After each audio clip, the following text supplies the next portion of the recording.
Mmh. Qu'est-ce que c'est bon! J'adore ce moment de la journée. Je viens de déposer ma fille à la crèche et avant de commencer quoi que ce soit, avant d'ouvrir mon ordinateur et de me mettre au travail, je me fais une chicorée. Dans une belle tasse, bien sûr. Alors je sais, il y a 2 écoles, ceux qui boivent de la chicorée et ceux qui boivent du café. Moi, je suis devenue une pro chicorée. J'ai découvert ça il y a 6 mois et je suis devenue complètement accro et d'ailleurs j'ai réussi à arrêter le café avec ça. Pourtant, j'adore ça, mais ça me faisait un effet montagne russe. Je sais pas si tu vois le truc. Un coup, je suis au top et 2 heures après, je m'effondre. Là, avec la chicorée, j'ai une énergie constante du matin jusqu'au soir. Tu vu, je vends ça bien. Bon bref, je te raconte un peu ma vie, mais tu vas comprendre pourquoi dans quelques instants. Parce que cette tasse de chicorée, finalement, elle me ramène à moi, à l'instant présent, et elle me permet de respecter mon propre rythme, mon propre fonctionnement interne, autrement dit, mon corps. Et c'est exactement de ça dont on va parler aujourd'hui. D'ailleurs, ça m'intéresse. C'est quoi ton moment? Ce petit truc rien qu'à toi? Ce moment où tu es vraiment là, où tu savoures quelque chose qui est bon, juste pour toi. Moi, c'est Maddy, et ce mois-ci, on traverse ensemble un nouveau territoire de notre monde intérieur, celui du corps et du vivant, celui du taureau. Celui qui nous rappelle qu'on est bien là, ancré sur cette terre. Parce qu'au fond, on est là pour ça, se rappeler ensemble qui on est vraiment et reprendre le pouvoir sur notre propre vie. Et se rappeler qui on est vraiment, parfois ça commence par regarder en face des choses qu'on préfère mettre gentiment sous un tapis. Genre, cette relation qu'on maintient, parce que c'est connu, parce que ça fait des années, mais quelque part en soi, on sait que quelque chose s'est éteint, et intimement on rêve. On rêve de rencontrer quelqu'un d'autre, de ressentir à nouveau ce désir, ce plaisir, cette électricité dans le ventre qu'on a presque oublié que ça existait. Et pourtant on reste, parce que partir, ça voudrait dire se retrouver face à soi-même. Et ça, c'est peut-être ce qui fait le plus peur finalement. Ce boulot dans lequel on est depuis 10 ans, stable, sécurisant, mais qui nous demande chaque matin de laisser une partie de nous-mêmes à la porte en entrant. Et quelque part, on a ce rêve fou, ouvrir ce café céramique par exemple, quelque chose qui nous ressemble vraiment. Et on se dit, mais t'es sérieuse là? À ton âge, avec les enfants, tu ne peux pas tout lâcher pour ça. Et dans les deux cas, c'est pas de la sagesse, c'est de la peur. La peur de manquer, la peur de l'inconnu, cette petite voix qui dit et si tu te trompes? Et si c'est pire après? Mais il y a une différence énorme entre rester parce que c'est vraiment bon pour soi et rester parce qu'on a trop peur de partir. Et c'est exactement là que le taureau nous invite à regarder. Est-ce que je reste parce que c'est vrai pour moi ou parce que j'ai peur de ce qu'il y aurait si je lâchais? Et pour répondre à cette question, il faut aller voir ce que le taureau porte vraiment. Parce qu'on a toute une image en tête. Gourmand, têtu comme une mule, amoureux du luxe et des belles choses, un peu pantouflard sur les bords. Et honnêtement, il y a du vrai là-dedans, je vais pas vous le cacher. Le taureau aime manger, il aime le beau, il aime ce qui est doux, ce qui est bon, ce qui le rassure, ce qui est solide. Et c'est vrai aussi qu'il a du mal à changer d'avis. Mais s'arrêter là, c'est passer à côté de l'essentiel. Et en plus, ce signe, on l'a tout quelque part dans notre thème natal. Il occupe un territoire de notre vie, et dans ce territoire, il nous invite à quelque chose de bien plus profond que la bonne bouffe et le canapé. Et pour comprendre ce qu'il porte vraiment, il faut d'abord comprendre d'où il vient. Le taureau, c'est le deuxième signe du zodiaque. Il arrive juste après le bélier. Et ce n'est pas un hasard. Le bélier, on vient de le traverser ensemble. C'est le feu, l'élan, l'énergie qui ose, qui initie, qui dit ⁇ Je veux, je me lance, je vis ⁇ Mais une idée qui reste dans la tête, elle ne prend pas vie. Elle a besoin de quelqu'un pour la prendre entre ses mains, pour lui donner un corps, une forme, une réalité concrète. Et le taureau, c'est celui qui incarne, qui prend ce que le bélier a initié et il le fait descendre dans la matière, dans le concret, dans le corps, dans le tangible. Si le bélier nous a appris à oser être soi, le taureau nous apprend à habiter sa vie pleinement. Et habiter sa vie, ça commence par habiter son corps. Le taureau, c'est l'énergie qui dit ⁇ Je suis là, dans ce corps, sur cette terre. On a tout appris à vivre dans la tête, à analyser, à prévoir, à gérer. Et le corps, on le laisse de côté, on l'oublie, on le malmène parfois sans s'en rendre compte. Et pourtant, le corps sait. Il a toujours su, bien avant l'analyse. Il ressent ce qui est vrai, ce qui est juste, ce qui te nourrit vraiment et ce qui t'épuise. Le taureau nous ramène là, dans cette intelligence du corps, dans cette sagesse des sens. Et à travers ces sens, on est capable de vivre ces moments suspendus. Tu sais de quoi je parle. On les a toutes vécues. C'est ce coucher du soleil face auquel on s'émeut sans s'y attendre, parce qu'à ce moment-là, quelque chose nous dépasse, quelque chose qui va bien au-delà de ce qu'on est en mesure de comprendre. C'est ce repas avec des gens qu'on aime, où on réalise d'un coup qu'on est exactement là où on devrait être. C'est regarder le ciel étoilé et se dire à quel point on est petite, et à quel point c'est beau d'être vivante. Le taureau, c'est l'énergie qui sait vivre dans ces moments, qui sait s'y arrêter, qui sait les recevoir à sa juste valeur. Ce n'est pas de la naïveté, c'est une profondeur, une intelligence du vivant.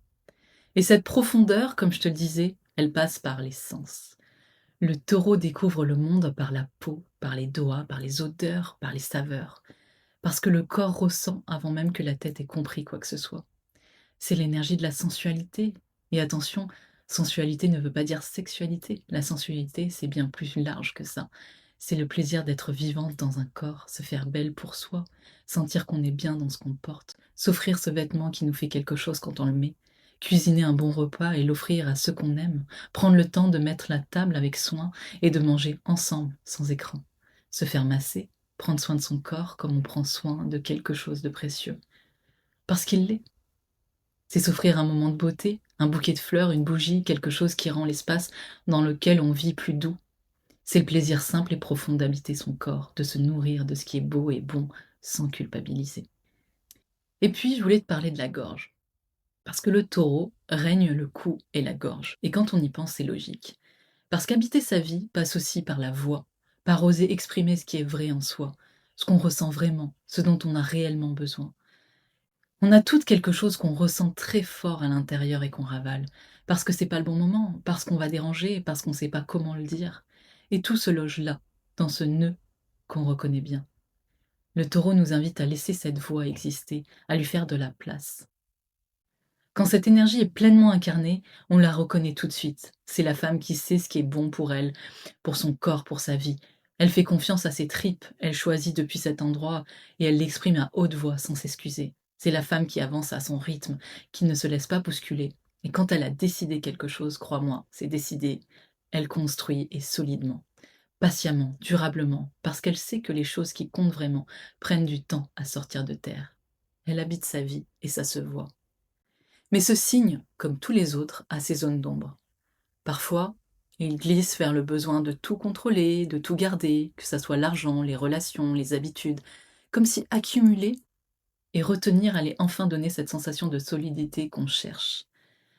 Parfois, il a tendance à se figer, il s'accroche à ce qui est connu, même quand ça ne le nourrit plus. Parce que lâcher fait peur, parce que changer c'est risqué. Alors on reste, on attend, on reporte. Et le corps, lui, il enregistre tout, en silence, patiemment. Chaque fois qu'on s'est mise de côté, chaque plaisir qu'on a refusé, chaque moment où on s'est dit plus tard, il garde la mémoire de tout ça. Et à un moment, il se manifeste. Pas pour punir, pour attirer l'attention. Cette fatigue qui s'installe sans raison apparente, ces tensions qui reviennent toujours au même endroit, cette impression étrange d'être là, présente dans ta vie, mais de ne plus vraiment la sentir. Le corps, c'est toujours avant la tête. Et quand il parle, ça vaut la peine de l'écouter. Alors concrètement, en cette saison taureau, on est invité à quelque chose de simple et de radical à la fois. Ralentir. Alors je sais, avec ce qui se passe en ce moment dans le ciel, ça va devenir de plus en plus compliqué. Uranus, je pense que tu l'as vu un peu partout sur Insta, rentre en Gémeaux. Et Uranus, c'est la planète des bouleversements, de l'accélération, de tout ce qui chamboule. Et les Gémeaux, c'est la vitesse, l'information, le mental qui tourne à fond. Donc oui, le monde va aller encore plus vite, le bruit va être encore plus fort.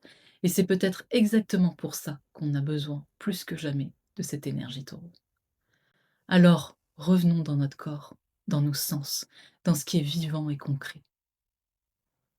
Un brunch avec des amis qui dure des heures parce que personne n'a envie de partir, une balade dans la nature, les pieds dans la terre, aller voir un coucher du soleil, une soirée jacuzzi, un bon bouquin sur une chaise longue au soleil, se faire masser, pratiquer le yoga, le pilate, des disciplines douces qui remettent le corps au centre, chanter sous la douche, cuisiner un bon repas et prendre le temps de le savourer. Des choses simples finalement, mais que l'on a trop tendance à repousser parce qu'on n'a pas le temps. Il est temps de te poser cette question. De quoi ai-je vraiment besoin? Ce qui est vrai pour moi, dans mon corps, dans ma vie, ce qui me nourrit vraiment. Parce que c'est ça le taureau dans toute sa lumière, habiter sa vie depuis ce qui est authentique. Et je vais te raconter comment cette énergie s'est manifestée dans ma propre vie. Il y a quelques mois encore, j'étais enseignante. Et c'est vrai que c'est un beau métier. Enseigner, travailler avec les enfants, c'est chouette. Dans l'éducation nationale, par contre, beaucoup moins. Alors oui, c'était stable, c'était sécurisant et je gagnais bien ma vie. Je précise parce que j'habite à La Réunion et que les fonctionnaires ont une majoration de salaire. Je le dis parce que je sais que c'est pas la réalité de tout le monde. Bref, sur le papier, une belle vie. Et pourtant, je m'éteignais.